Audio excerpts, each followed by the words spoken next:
देश में किसान आंदोलन चल रहा है। केंद्र सरकार के कृषि बिल आने के बाद से जो है किसान सड़कों पर उतर आए हैं विरोध में।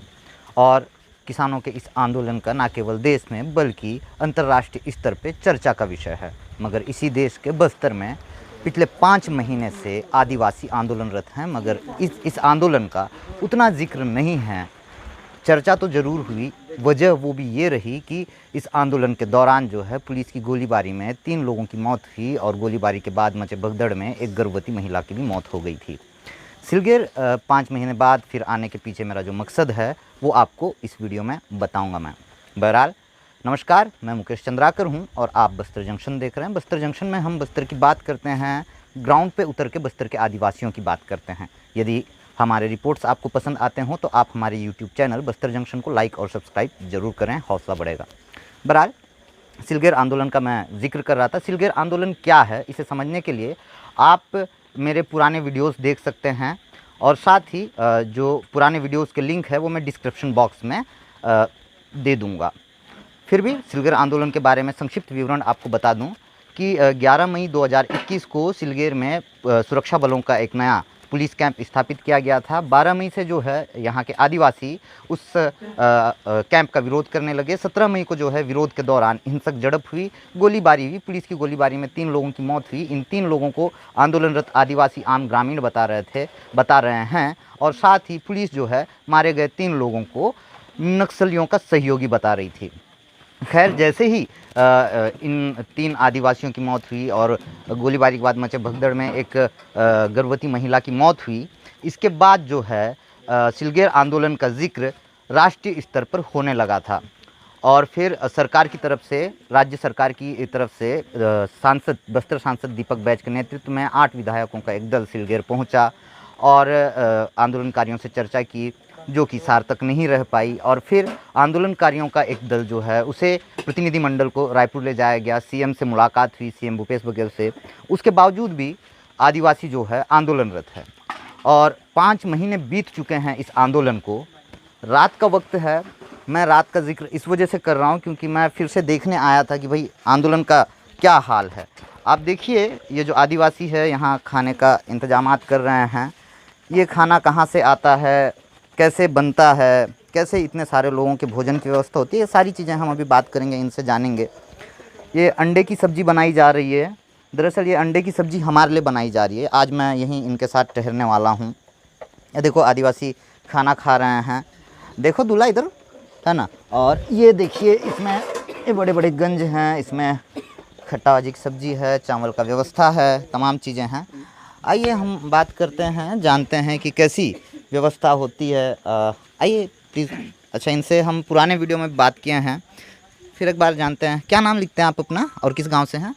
रघु लिखता हूँ सर। रघु, इधर देखिए। रघु लिखते हैं। किस गांव से हैं? पल्लागट्टा से। पल्लागट्टा जी। यहाँ से कितना दूर है? ज़्यादा 10 किलोमीटर होगा सर। अच्छा रघु, आपको देख रहे हैं हम पहले दिन से, आंदोलन जब शुरू हुआ तब से लेकर आज तक आप और ऐसे कई युवा अगुवाई कर रहे हैं पूरे आंदोलन की। जी। अच्छा, ये बताइए, ये खाना, सब्जी, चावल, राशन कहाँ से आता है? सर ये जो चावल, राशन, जो भी सब्जी वगैरह अपना अपना घर से लेके आते हैं या तो पंचायत से लेके आ जाते हैं। अच्छा जी। इतनी बड़ी मात्रा में चावल आप लोग कैसे व्यवस्था कर पा रहे हैं? सर ये जो अपना अपना गांव से ही लेके आते हैं सर। अच्छा। जी। और सब्जी की व्यवस्था? सब्जी अपना हरा भरा जो भी इमली जो रहे, अभी जो कट्टाबाजी बनाए ऐसे जैसा अपना घर से लेके आते। यहाँ तो पंचायत से घर के बाड़ी में जो आप उगा रहे हैं? जी जी जी। अच्छा जी। और इतनी बड़ी संख्या में लोग आए हैं, है ना? क्या लगातार इतनी बड़ी संख्या में लोग हैं यहाँ पिछले 5 दिनों से, या फिर 27 और 28 तारीख कुछ विशेष दिन रहा इस वजह से? जी जी, 28 और 27 तारीख के लिए जो जनसभा का आयोजन किया ना सर, उसी के संबंध में आए। इससे पहले 600-700 संख्या में धरना प्रदर्शन करते रहे। अभी कितने लोग होंगे? अभी तो लगभग 60-70 हज़ार से पार ही थे लोग। अच्छा जी। हम आपको बता दें, जब मैं आ रहा था सड़क पर जो है तंबू लगाकर लोग आराम कर रहे हैं, कुछ खाना खा रहे थे। गुलाब चक्रवात का असर जो है बस्तर में देखने को मिल रहा है। तेज़ बारिश हो रही है, मैं खुद भी रेनकोट पहना हुआ हूँ। तेज़ बारिश हो रही है, आंधी तूफान चल रहा है, फिर भी लोग डटे हुए हैं। अच्छा, एक बात बताइए, खेती किसानी का मौसम है, बारिश का मौसम है, बस्तर के आदिवासी तो किसानी करके ही अपनी ज़िंदगी चलाते हैं, तो फिर आप लोग आंदोलन कर रहे हैं तो खेती किसानी कैसे कर पा रहे हाँ हैं? सर, उसका भी जैसा 5 लोग 5 दिन रहते हैं, या तो 10-15 लोग 5 दिन करते हैं और उसके बाद दूसरे लोग आ जाते हैं। क्या एक ही परिवार के पूरे सदस्य आ रहे हैं? एक घर से एक जगह आते हैं सर। अच्छा, जी। तो ऐसे करके आप आंदोलन कर रहे हैं। अभी आपकी मांग क्या है? हमारा मांग है जो सिलंगेर जो घटना है उसके, और नरसहार जहाँ जावा सर, ताड़मेटला हम्म, और एड्समेटला, सरकिनगुड़ा, हम्म, गोमपाड़, हर जगह हुआ सर, उसके संबंध में ये जो जनसभा रखे हैं, और साथ साथ दिल्ली किसान आंदोलन चल रहा है सर, हम्म। उसका समर्थन भी दिए हैं आज और कल भी है। अच्छा, दिल्ली किसान आंदोलन का समर्थन कर रहे हैं आप? जी जी। अच्छा, अब आप लोगों की मांग क्या है? कैंप हटाया जाए? जी, कैंप हटाए, और वो जो चीवाई जांच सुप्रीम कोर्ट से जो आया सर, जब पहले नक्सली का नाम से मारे थे हर जगह, तो अभी उसके अभी केंद्र सरकार या राज्य सरकार जो भी उसका कार्रवाई कोई पुलिस को नहीं किए हैं। ओके, ये एडसमेट्टा घटना और सारकेगुड़ा घटना का जो जिक्र हो रहा है, दरअसल इसमें जो है आदिवासियों को मारा गया था, ऐसा न्यायिक जांच रिपोर्ट के आधार पर कहा जा रहा है। न्यायिक जांच रिपोर्ट उसकी आ गई है। यदि मेरे व्यूवर्स जो एडसमेट्टा घटना या फिर सारकेगुड़ा घटना को नहीं जानते हैं, वो आप गूगल पे सर्च कर सकते हैं, तो वहाँ एडसमेट्टा घटना से जुड़ी सारी जानकारी, सारकेगुड़ा घटना से जुड़ी सारी जानकारियाँ आपको मिल जाएंगी। दरअसल इन दोनों घटनाओं का न्यायिक जांच रिपोर्ट आ चुका है। इसमें ये स्पष्ट किया गया है कि उस घटना में मारे गए लोगों का वास्ता नक्सलियों से किसी तरह से नहीं था, वो आम आदिवासी रहे हैं। लिहाजा पुलिस के जो जवान उस घटना में शामिल रहे हैं, उन पे कार्रवाई की मांग कर रहे हैं। यही है। Yes sir. इसके अलावा कैंप हटाना। जी, कैंप, और अभी नरसहार जहाँ जहाँ, इससे आगे भी नहीं होना चाहिए बोल के। अच्छा, जी। तो बड़ी संख्या में जो है आदिवासी यहाँ आए हुए हैं। रास्ते पर करीब 1 से 1.5-2 किलोमीटर की दूरी तक जो है आदिवासी तंबू लगाकर आराम कर रहे हैं। वो आपको दिखाएंगे। बारिश है, तूफ़ान है, बावजूद इसके जो है आदिवासी डटे हुए हैं। बहरहाल आपको बता दूं कि इस आंदोलन को जो है नक्सलियों द्वारा प्रायोजित आंदोलन पुलिस करार दे रही है, और जो ग्रामीण हैं उनका स्पष्ट तौर पे कहना है कि नक्सलियों द्वारा इन्हें उकसाया नहीं गया है ये आंदोलन करने के लिए। फिर भी अभी बड़ी संख्या में लोग आए हैं। जैसा कि ये बता रहे हैं कि 27 और 28 तारीख को बड़ा आंदोलन इनका चल रहा है, और जैसे कि हमें रघु बता रहे थे कि किसान आंदोलन का समर्थन कर रहे हैं। ये कितनी अच्छी बात है कि बस्तर के ये आदिवासी किसान आंदोलन का समर्थन कर रहे हैं यहाँ पे, क्योंकि ये खुद भी किसान हैं। मगर हैरान कर देने वाली बात यह है कि किसान आंदोलन के जो नेता हैं, उन्होंने आज तक सिलगेर घटना को लेकर एक भी बयान नहीं दिया है। बहरहाल चलिए मैं आपको दिखाता हूँ कि किस तरह से आदिवासी, जो आंदोलनकारी आदिवासी हैं, वो तंबुओं में आराम कर रहे हैं।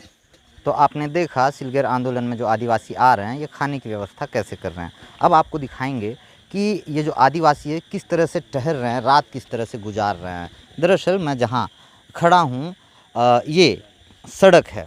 इसी सड़क के निर्माण के लिए जो है पुलिस कैंप स्थापित किया गया है। ये सड़क दरअसल बीजापुर को सुकमा के जगरगुंडा से जोड़ने के लिए 70 किलोमीटर की सड़क बनाई जा रही है, और सरकार का ये दावा है कि इस इलाके में माओवादियों की जो दखल है वो बहुत ज़्यादा है। लिहाजा सड़क का निर्माण कार्य कर माओवादियों का खात्मा इस इलाके से की जा सकती है।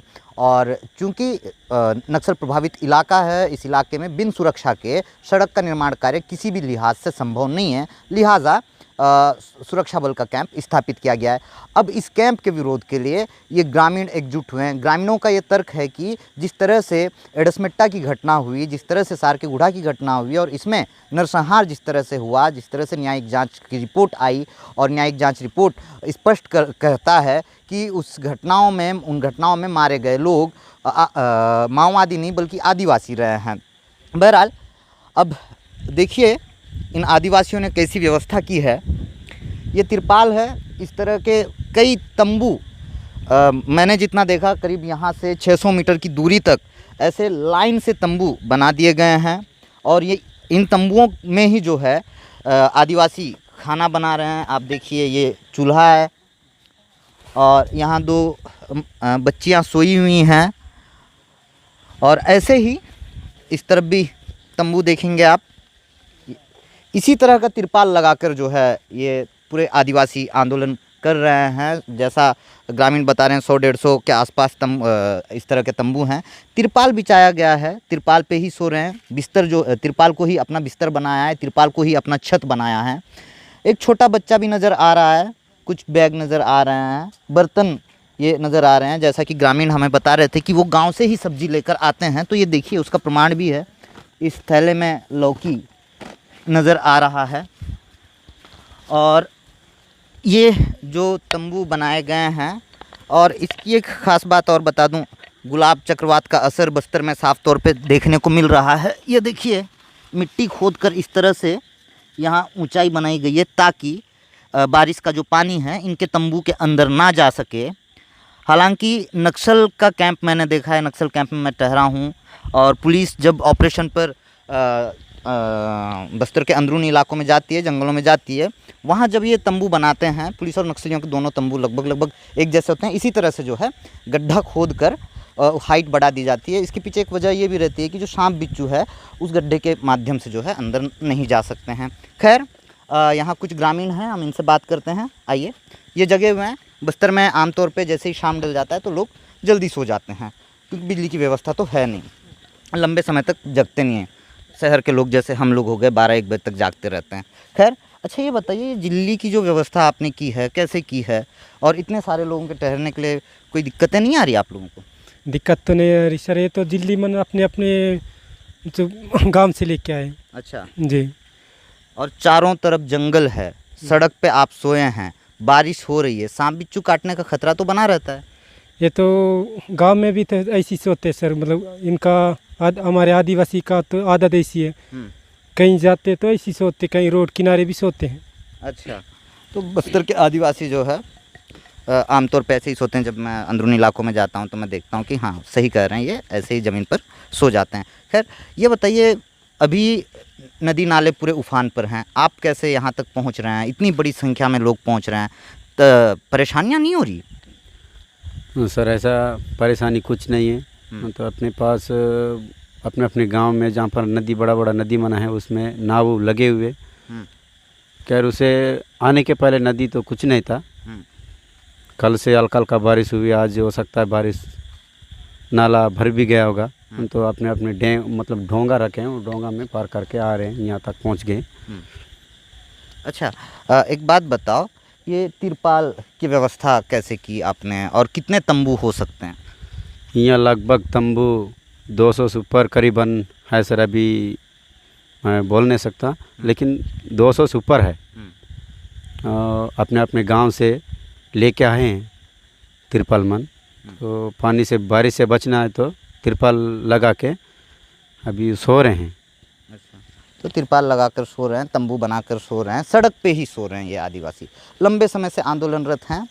शुरू में जब 3 आदिवासियों की मौत हुई गोलीबारी में, तब इस आंदोलन की चर्चा देश भर में हुई। कुछ दिनों तक हुई, फिर लोग भूल गए इस आंदोलन को। किसान आंदोलन चल रहा है, देश भर में इसकी चर्चा है। किसान आंदोलन को अलग अलग संघ संगठनों द्वारा मदद की जा रही है। हमने खुद देखा है अलग अलग न्यूज़ चैनलों में, खाने का बंदोबस्त कोई समाज कर रहा है, या फिर ठहरने की व्यवस्था कोई संघ संगठन कर रहा है। मगर ये जो आंदोलन है, ये आदिवासी बिल्कुल सुस्फूर्त जो है, इस आंदोलन को पिछले 5 महीने से अनवरत जारी रखे हैं। जाहिर सी बात है, इन आदिवासियों की मांग अभी तक पूरी नहीं हुई है। इन आदिवासियों को डर है कि इस तरह के कैंप खुलते हैं तो एडसमेट्टा और सारकेगुड़ा जैसी घटनाओं की पुनरावृत्ति होगी, जिसमें आम आदिवासियों की जान चली जाएगी। इनका ये तर्क है कि जल जंगल ज़मीन को बचाना है। जल जंगल ज़मीन की कीमत इन आदिवासियों से बेहतर हम नहीं समझ सकते, क्योंकि इसी जंगल के सहारे इनकी ज़िंदगी चलते आई है, पीढ़ियों से इनकी ज़िंदगियाँ चलते आई हैं। एक इमली का पेड़ देखकर आपको हमें केवल और केवल वो इमली का पेड़ लगता है, मगर इन आदिवासियों के लिए आजीविका का साधन होता है वो इमली का पेड़, महुए का पेड़। तो इनका ये तर्क है कि ये जल जंगल ज़मीन को बचाने की लड़ाई है इनकी। हालांकि सरकार या पुलिस द्वारा बार बार ये कहा जाता रहा है कि ये जो आंदोलन है ये माओवादियों द्वारा प्रायोजित आंदोलन है। बहरहाल, इन सारी चीज़ों के बीच यदि आपको लगता है कि आदिवासियों की बात होनी चाहिए, आदिवासियों को सुना जाना चाहिए, आदिवासियों की तकलीफ़ के बारे में चर्चा की जानी चाहिए तो आप हमारे YouTube चैनल बस्तर जंक्शन को लाइक और सब्सक्राइब कर सकते हैं। इसके अलावा आप हमें फेसबुक, इंस्टाग्राम और ट्विटर पे फॉलो कर सकते हैं। धन्यवाद।